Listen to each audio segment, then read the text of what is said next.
Exactly 4 weeks after she graduated high school with varsity letters in multiple sports and a volleyball scholarship to attend New York's Mercy College in the fall, New Jersey teenager Tiffany Ida Mae Valiante was killed by a speeding train on its way to Atlantic City.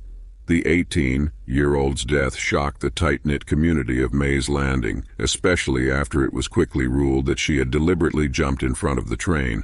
For her parents, Diane and Steve Valiante, the idea that Tiffany had died by suicide didn't make any sense. They are convinced that something much more sinister happened to their daughter on the night of July 12, 2015, and have spent the past 7 years and thousands of dollars to try and put together pieces of a puzzle they say simply do not fit. Saturday, July 12th is a balmy East Coast early summer evening in small-town Mae's Landing, New Jersey. A large gathering of family and friends celebrate 2 high school graduations. One of the graduating teens, Tiffany Valiante, 18, is relaxing with relatives by the pool, snapping selfies and making plans for decorating her new college dorm room. As a smart, friendly, hard-working high school star athlete with a full scholarship to Mercy College, Tiffany, at 6'3", is widely admired for her prowess on the volleyball court. She dreams of playing volleyball in the U.S. Olympics and possibly joining the Air Force or law enforcement. At around 9:30 p.m., after an argument with her parents, a security camera in the Valiante's front yard captures Tiffany walking down her driveway into the dark. But everyone knows that Tiffany hates the dark. It's not long before her parents realize that nobody knows where Tiffany is. They call and text her cell phone, but she doesn't answer. Then, Tiffany's cell phone is spotted lying in the grass in front of her home, and everyone knows Tiffany never goes anywhere without her phone. At 2:30 a.m., police arrive at the Valiante's house to deliver the tragic news. Tiffany's partially clothed, barefoot, mangled body has been found 4 miles away on a lonely, dark stretch of railroad track. Within hours, New Jersey authorities rule Tiffany's death a suicide, but that ruling makes no sense to her parents. The family thinks it must be a reporter's mistake. But the New Jersey Transit Police, along with the medical examiner's office, quickly confirm that Tiffany committed suicide by throwing herself in front of an unscheduled oncoming passenger train after walking barefoot for 4 miles through unlit remote woods along a rocky train track. Their reasoning for suicide is that she was struggling with her sexual identity. But Tiffany's family and a team of passionate experts working pro bono to solve this case have discovered troubling gaps in the investigation and believe the suicide ruling is not only unfounded, but absurd. Tiffany's had a myriad of short-term and long-term plans in her future. A trip to a great adventure park the next day, picking up a kitten for her mom's birthday at the end of the month, a graduation going-away party, and the beginning of an exciting college experience. This is not the profile of someone who planned to take her own life. Tiffany's family questioned the investigation into Tiffany's mysterious death. No family members were interviewed. No psychological autopsy was conducted to bolster or refute a suicide theory. No rape kit was done, and evidence from the scene was either left behind or stored in a reckless manner that caused it to mold and become unusable for DNA testing. Tiffany's family hopes the state of New Jersey will change the manner of death from suicide to unexplained. After that, they are hoping to identify the person they believe killed her and left her body on the tracks. There is now a $40,000 reward for information that helps solve the mystery of Tiffany's death. "There's somebody out there that did this," Diane told people. "There's a murderer walking around." They are not alone in thinking that the facts don't quite add up in a case that has been marred by claims of mishandled evidence, and what the Valiante family says was a rush to judgment by authorities over their daughter's death. Stefan Rosenfeld, a Philadelphia-based consultant working with the Valiantes. "The deeper you dig, the more questions that surface," Rosenfeld said. "But if you bought the theory early on that it was an open and shut case of suicide, not mysterious in the least, there's no reason to even entertain myriad puzzling, troubling questions. You just tell your supervisor, there's nothing to see here." The day that Tiffany died was much like any other, Diane Valiante said. Tiffany spent the morning at the family home in Mays Landing, leaving briefly to get a lemonade at a local Wawa. That afternoon, Tiffany and her parents walked across the street to Steve's brother's house for a party. His daughter, Tiffany's cousin, had just graduated from Holy Spirit High School in the nearby town of Absecon, and they were celebrating with a large group of friends and family who came and went throughout the day and into the evening. Her family said at the party that Tiffany spoke enthusiastically about going off to college and was hatching a plan with one of her two half-sisters to go with her to pick up a kitten for their mom a week or so later as a birthday surprise. Shortly after 9 p.m., a close friend of Tiffany's called Steve and Diane saying she needed to speak with them in person, and the couple left the party and returned home to meet her. The friend showed up to the Valiante's place around 9:15 p.m. with her mom and told them that Tiffany had used her debit card without permission to buy about $300 worth of clothes and food. The Valiantes say the amount was actually $86, and that this figure was backed up at the time by receipts later found in Tiffany's room. Steve, a maintenance worker for the state of New Jersey, and Diane, an administrative assistant for the local public school district, then called Tiffany on her cell phone, and she showed up a minute or two later. Diane at first defended Tiffany, saying she had no reason to use her friend's card since she and Steve had given her their credit card. Apparently shocked by the accusation, Tiffany, who had been caught by her parents taking money from their bank account a few months earlier, asked her friend how she thought she could ever steal from her, and flatly denied it all. The conversation ended less than 10 minutes after it began, and at 9:24 p.m., Tiffany's friend drove off with her mother. According to a timeline provided by Valiante family lawyer Paul D'Amato, Diane began to search Tiffany's car with her daughter when she saw the teenager slip the card into her back pocket. Diane immediately went into the house to get Steve, but when they came back out a minute or so later, Tiffany was gone. Diane called the friend and told her that Tiffany ran away, according to the deposition transcript, and the friend rushed back to the Valiante house, along with two other girls who knew Tiffany, to help look for her. Diane claims she never used the term ran away. The skies in Mays Landing, a quiet community of just under 6,000 people, about 20 miles west of Atlantic City, were virtually pitch black on the night Tiffany vanished. According to Steve and Diane, Tiffany suffered from near-crippling nyctophobia, a debilitating fear of the dark. At first they thought Tiffany might have been playing some sort of joke on them, hiding in the woods behind the house and watching the search effort from behind a tree. Eventually, it became clear this wasn't the case, and a large group of family and friends split up into search parties. Diane and Steve searched the area on foot and by car. A short time later, Tiffany's two older half-sisters, Jessica and Crystal, as well as her uncle, began scouring the surrounding woods on quad bikes. At around 11 p.m., Steve spotted Tiffany's cell phone in some brush near the end of the driveway. This was highly unusual, he thought, since Tiffany didn't go anywhere without her phone. She'd even purchased a special case for it so she could use it in the shower, according to her parents. Without any sign of Tiffany, the family called off the search around midnight and contacted police. But by that time, Tiffany was already dead. She had been fatally struck by a speeding train headed from Philadelphia to Atlantic City along an isolated stretch of track 4 miles from where she lived. Speaking to a reporter from the Press of Atlantic City, a New Jersey Transit spokesperson said Tiffany was standing on the train tracks near Tilton Road in Galloway Township, but did not move when the train's engineer sounded the horn and applied emergency brakes. The medical examiner's report was particularly grim. All 4 of Tiffany's limbs had been ripped from her torso, her face and head were completely crushed, and her brain extruded from the cranial cavity.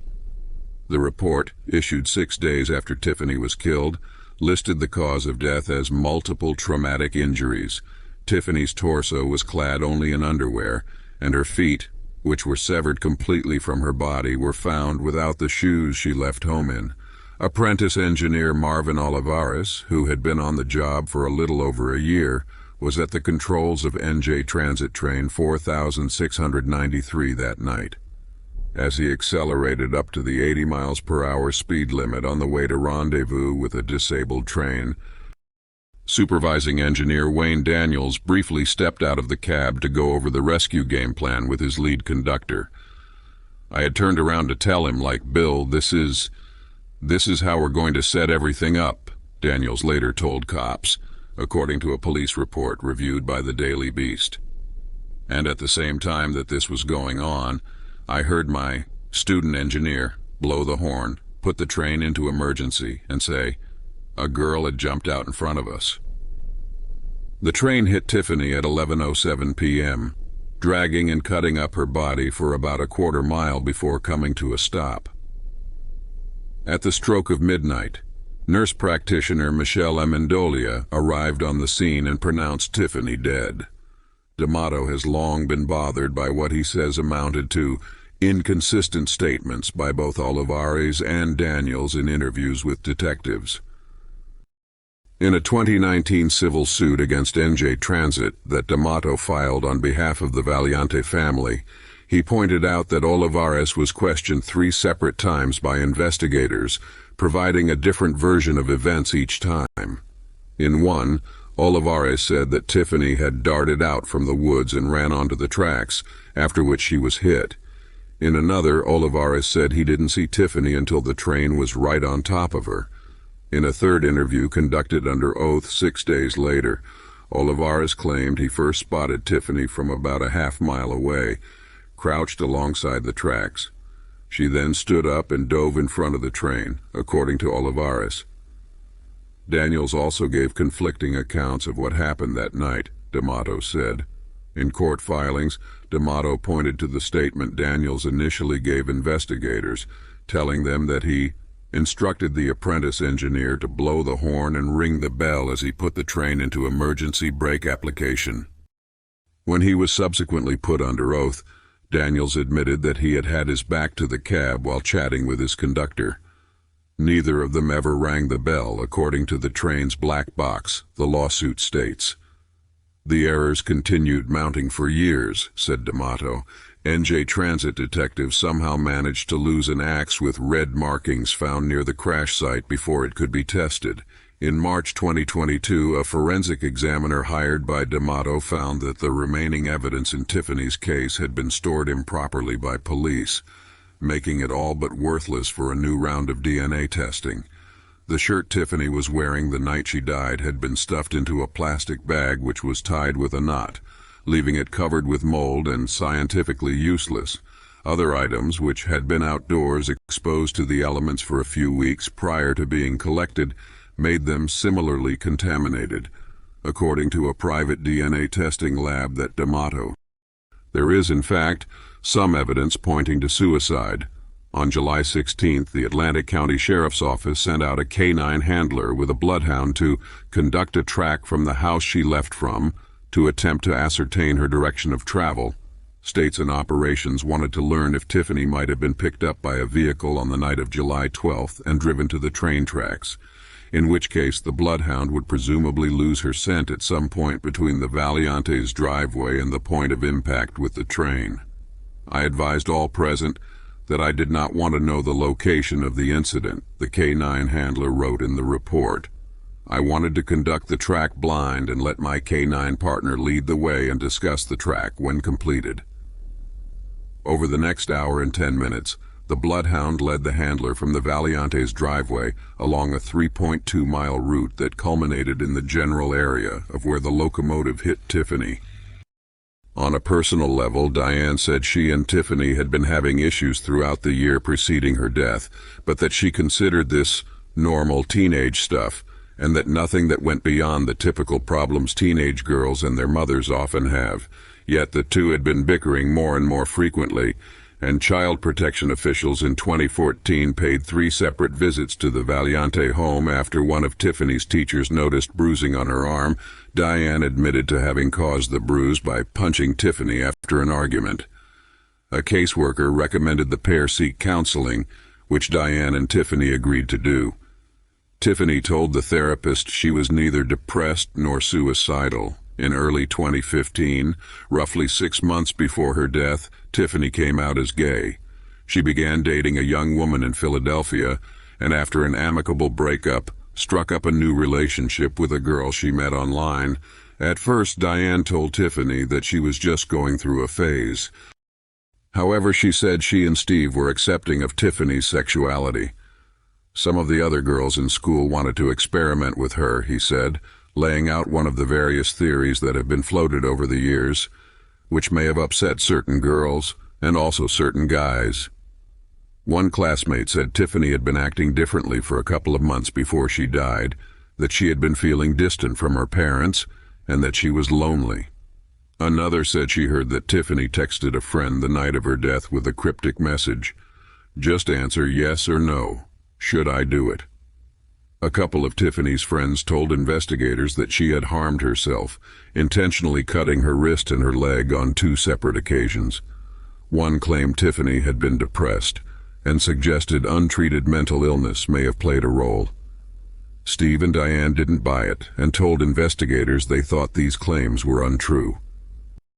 D'Amato said that when authorities initially determined that Tiffany had died by suicide, Diane and Steve begrudgingly accepted it because they felt they had no choice, even though, as they both insist, they had no indication whatsoever that Tiffany had been depressed or emotionally unstable, and certainly not suicidal. Then, roughly 2 weeks after Tiffany died, Diane went out for a walk to clear her head. She told the Daily Beast that about a mile away from home, she spotted something under a tree and walked closer to take a look. What she discovered shocked her to her core. Tiffany's headband and brand new shoes, which she had worn for the first time to her cousin's graduation party, were sitting together in the grass, completely undisturbed. The shoes were neatly lined up next to each other, as if someone had set them down purposefully, according to Diane. There was also a keychain nearby, which Diane didn't recognize, as well as a sweatshirt about 15 feet away that Diane said wasn't Tiffany's. Diane immediately called Steve, who showed up and called the cops. The shoes and headband were indeed Tiffany's. Detectives interviewed the Valiantes for the first time 3 days later. They subsequently misplaced the keychain before it had a chance to be analyzed.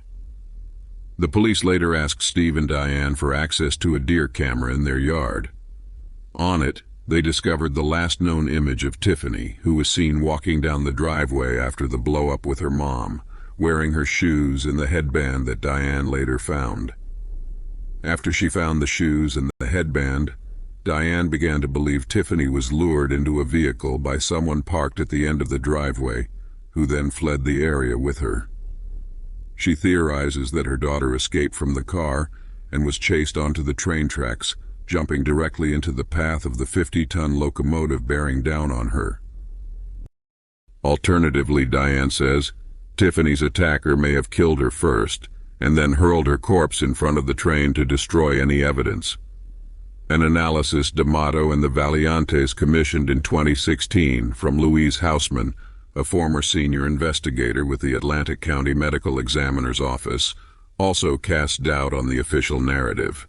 It is highly unlikely that this very accomplished 18-year-old female athlete walked barefoot, alone in the woods, without her cell phone, over stones and brush, in the dark along 1.5 miles of isolated railroad tracks on a hot summer night for a total of nearly 4 hours in order to commit suicide, Hausman wrote. In the initial aftermath of Tiffany's death, there were some enticing initial leads, such as the Wawa manager, who claimed he overheard a group of teenage boys talking about Tiffany having been kidnapped at gunpoint, humiliated, forced to strip down to her underwear, and driven to the train station by her abductors. During questioning, the manager said the teens told him that Tiffany's friend, whom the manager did not know, had been incredibly upset about the stolen debit card. After Tiffany stormed off from her house, the manager claimed the friend called someone who came by and picked her up in a truck with an unidentified guy, according to the transcript. From there, Tiffany was led to her death on the train tracks. but the manager had gotten the information third hand, and his version of the story was littered with holes. Despite a number of red herrings, authorities agreed to revisit Tiffany's death and reevaluate the initial medical examiner's findings in 2017, according to D'Amato, who has taken NJ Transit to court on behalf of the Valiantes several times to pry loose investigative records, which has produced some of the case files to date, but not all of them. D'Amato has also been fighting to get the official manner of death changed from suicide to undetermined, so far unsuccessfully. The family also filed lawsuits against unnamed defendants, listed anonymously as Steve Does One, 5, and Shirley Does One, 5, alleging kidnapping, assault and battery, manslaughter, murder, conspiracy, and destruction of evidence. While we strongly believe she was murdered, the complaint allows for the possibility that the co-conspirators did not intend to kill her, but that their violent actions still resulted in her death, D'Amato said in 2017. One way or another, they were responsible for her being on the railroad tracks, and they must and will be held accountable for their unconscionable conduct. In March 2018, New Jersey State Medical Examiner Andrew Falzon decided to leave the manner of death unchanged. Updating it to undetermined would allow police to reopen the investigation, according to D'Amato. If nothing else, society owes them justice and the full pursuit of it, he said, and frankly that never occurred. There are more questions today than there were 7 years ago.